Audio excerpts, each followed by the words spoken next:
Hey guys, and welcome to my channel. In this video, I want to talk about forgiving yourself, because in this whole process of narcissistic abuse, I'm quite sure the person you have been hardest on is most likely yourself, as we're typically hardest on ourselves, period. You might think things like, how could I be so stupid? How couldn't I have seen this before? How could I fall for the game? Why did I stay so long? Why didn't I just leave then? And many, many more things. And we're beating ourselves up upside the head over something that we can't change at this point. It is very true that most people typically do the best that they can in any given situation and at any given moment. They're typically operating off of where they are at that time. You don't know. The things that you know now, you didn't know that then. The things that you realize now, you hadn't realized it then. Of course, if you had, your results would have been sooner, quicker, faster. So, you were operating out of where you were at that time in your life, at this space that you were at that time in your life, out of the self-love and confidence or lack thereof that you had at that time in your life.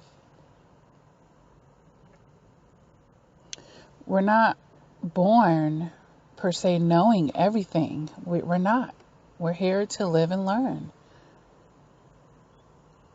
Most of us are born capable of learning and evolving and growing, but we don't know everything ahead of time. So it's really not fair in that aspect to crucify yourself even more for things that you didn't know, for lessons you hadn't learned, for information that hadn't fallen on your lap or crossed your path yet. And then some of you, may be older in life and you use that as a way to beat yourself up in the head. Oh, I'm this age. I'm that age. How could I have not?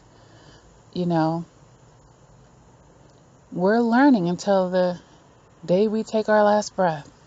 That's how it goes, if you're doing it right. The people that aren't learning, they're choosing to stunt themselves in their growth and progression. And everybody has their own timeline of when they will learn something in life, if they ever learn it. So if anything, have gratitude and be thankful that you have learned it.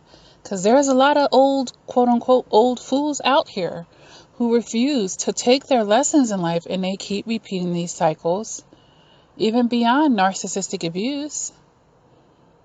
Age, we all know by now, and if you don't know, I'm telling you, age is not always an indication of wisdom and of knowledge.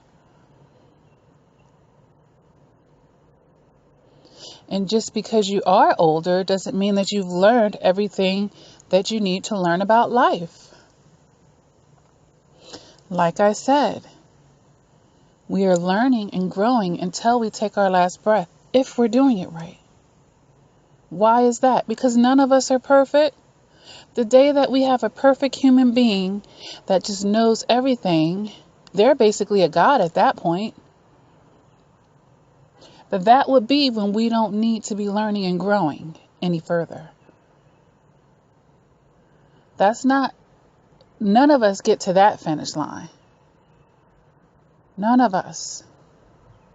We are all immortal in a certain sense. Our bodies, this life, it's temporary. And some of you that are older, you can attest to this. In a blink of an eye, time, it really does fly. Shoot, I was looking at a gray hair in my head, and I'm 36. I'm 36. God willing, I'll be around to see my grandchildren and perhaps my great-grandchildren. God willing. But I don't want to digress here. The whole idea is we're here to learn and grow and evolve. And whatever lessons that you're learning, they're coming in your divine time. In your divine timing. Maybe you needed to go through that experience so that you could really understand this. Sometimes telling a person is not enough. Sometimes people have to go out there and test the waters and go through things so that they could really understand. It would be wonderful if we could just learn from each other's experiences and then this person can avoid this situation and blah, blah, blah. And sometimes that can happen to a person. But us survivors of narcissistic abuse, we lived it. We walked those shoes. And we understand even more than a person that's just reading some literature, because we've been there and we've done that. But I can tell you as a survivor and not a victim that it has strengthened me. It has made me incredibly strong as a result. I thought I was a strong woman before, I had this self-realization, before, this last narcissistic situation. I'm about 100 times stronger than I was then, and with wisdom. So you can take these situations and let it build you up. Because think of it as building muscles. When we go to a gym, we're lifting weights. And when we start lifting heavier weights, we're breaking down the current muscles that we already have. And that's why the next day you're feeling sore, because you're working muscles, you're working your muscles harder, and then you may be working also a muscle that you never worked before. But either way, now that muscle is going to break down and it's going to build back up stronger now. And it's going to start building resistance to the weight that you're lifting until you go heavier and heavier and heavier. And then you're getting stronger and stronger and stronger. The same thing in life. The deeper in that deep end that we go, if we're able to take the lessons and stand in our strength, the stronger we're going to get. Is it true that some people go in that deep end and, when the muscles break down or when they're feeling the wrath of it, the consequences of it, they don't feel strong enough and they buckle and they start drowning? It can happen. Yes, it does. Everyone doesn't fight as hard through that. But that doesn't have to be you. We could say a prayer for them, for those that feel like they don't have the strength. But we are often a whole lot stronger than we even realize.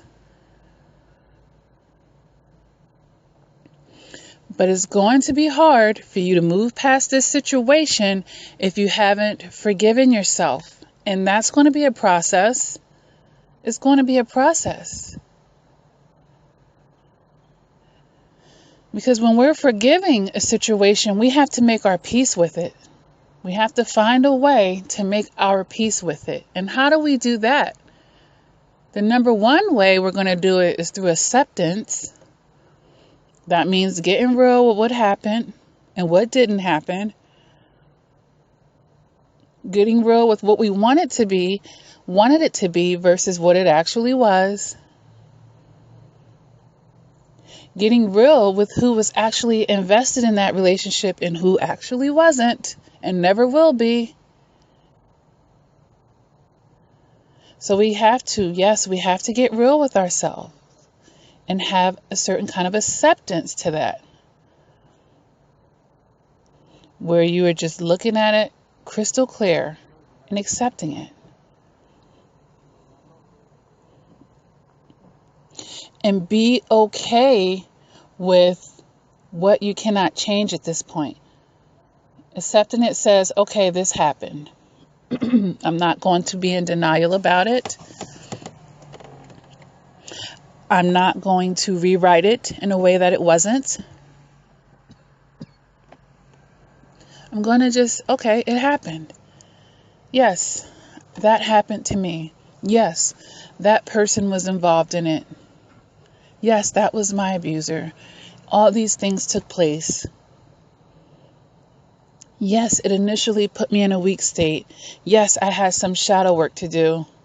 But yes, I'm learning my lessons. Yes, it's made me stronger. Yes, it's made me wiser. And yes, I'm deciding to stand in my strength and move on with my life. Yes, I'm not going to sit here and feel like my life is over because of that instance and that situation or that experience.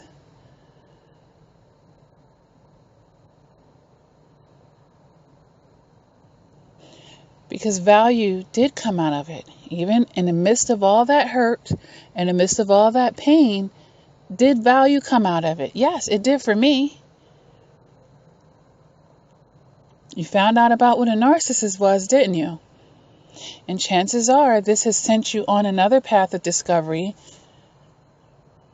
that helped you figure out why you would even be attracted to this person, particularly for those of you that were long-term with it.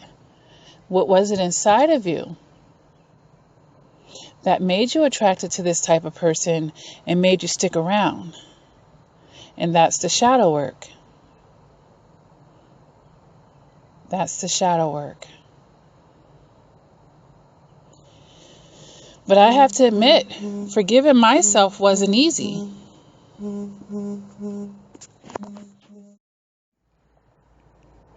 Yeah, it was rough, guys, because I had a lot, that I had worked through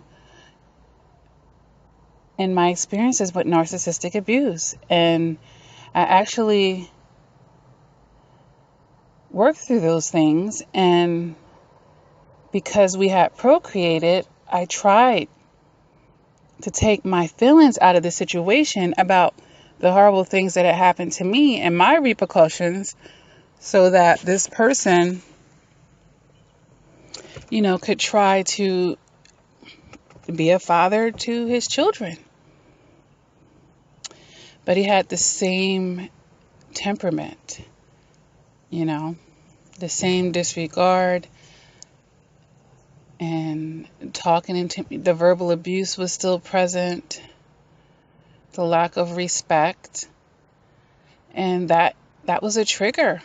That was a trigger. So then I felt like I was kicking myself in the tush for even giving this person another opportunity. It wasn't another opportunity to be with me, but just any opportunity to even come near me, be around me in my life, are the girls. But I tried to treat it separately. But the same nastiness this person had towards me, of course, he's going to bring it in any situation that he gets involved in. And that made it really challenging. But I had to forgive myself for that too. But I was just trying. I said, hey, at least I tried. That person can't say I didn't try, at least. Because you could take a horse to water, but you can't make them drink. I think, you can't be any more of a bigger person than I had been in that particular situation.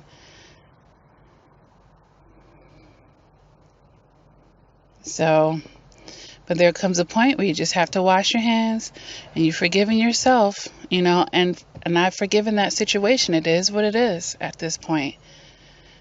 Thank God for all the shadow work and therapy that I had done to even get to the point to be such a big person, to even interact with this person in any shape, form, or fashion.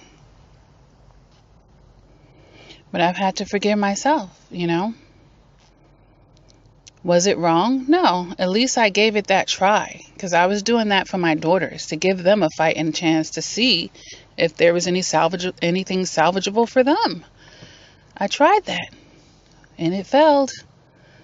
And it is what it is. At least I tried, though, But yeah, there was a moment where I was like, what was I thinking? What was I even thinking? When this person had showed me all this toxicness about them, why even give them an opportunity to try to be a father? what are they going to do? How are they going to do that? With what moral compass that totally never existed? With an abusive personality, with no respect for human life. You know, this person never said they loved his kids. He never told me he cared about them in any type of way. So, the actions, all that, it just showed me. But I had to just forgive. I had to forgive so much. Forgive. So many layers.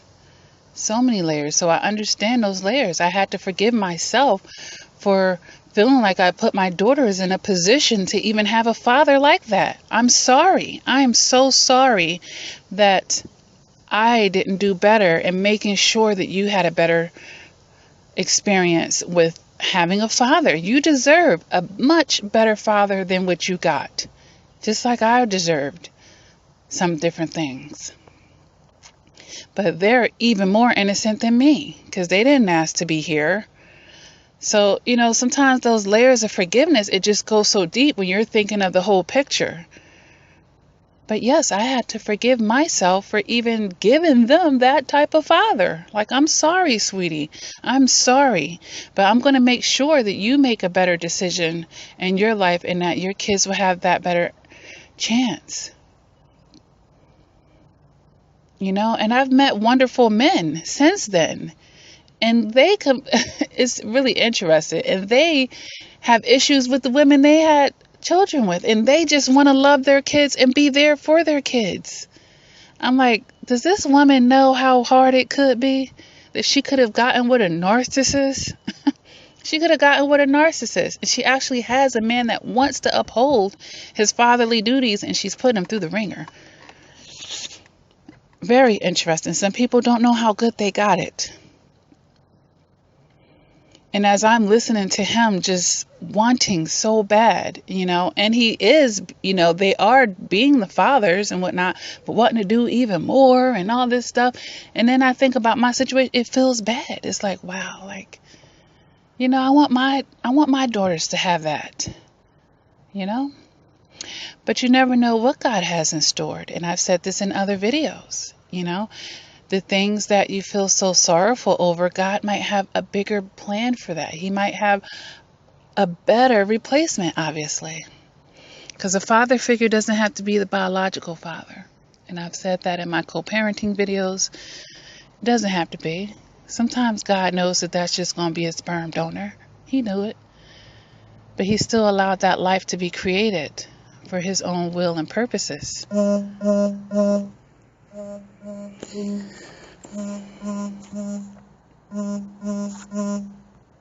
So, we have to work on that forgiveness. Okay, we can break our story into a million pieces and dissect all of our faults and wrongs and beat ourselves up in the head, but what is it going to do for us? We have to make our peace. We have to make our peace, learn our lessons, and keep it moving. All right? So how did I do it? How did I forgive myself? I said through acceptance, of course, through doing my shadow work. And me, I believe in a God. So yes, prayer. And by stepping into my logic and out of my emotions. Because emotionally, you could feel sorry for yourself, but logically, you could say, I didn't know any better. I was operating out of my ignorance. Now I know better. I'm going to do better. I'm not trauma bonded anymore. I don't have that enmeshment anymore. I don't have the soul tie anymore. I don't have that lack of information anymore. So yes, of course I'm going to do better now. I'm going to see it from a mile away now. I can protect myself better now. I can make better decisions now. Of course. And I got to go through my playlist because I believe that I may have addressed forgiving yourself in another video. I'll go look for that. And if I have, I'll go ahead and tag it under here. And just let this be me reiterating that to you. a refresher. We have to work on that. It will be, you're not going to be able to move past this situation until you do. Okay, because there's going to be a stench and a sting behind it, weighing heavily on your mind. What coulda, shoulda. The past we can't change. 1 second ago we can't change. We can live in the present and work towards a better future. Okay? And you can be bigger and better, obviously. So I hope that this video resonates with someone. And I know it's easier to say than to do. But as you start doing the work and recognize that we're all human, because a lot of times we have this perfectionism going on. We need it to be perfect for the narcissist, you know. Some of us have that issue of needing to be perfect. You know, the narcissists, they want to appear perfect, but some of us have issues with wanting to be perfect. It's never going to happen. You know, we all make mistakes sometimes, but we can learn from them. We can learn from them. You are in good company. Every human being in this life have made mistakes, okay? All right, guys. Until next time, please take care. And thank you. Thank you to everyone that's donating to the channel. Check my descriptions out if you're interested in coaching or any of my books to help you in your healing process, okay? Take care, guys.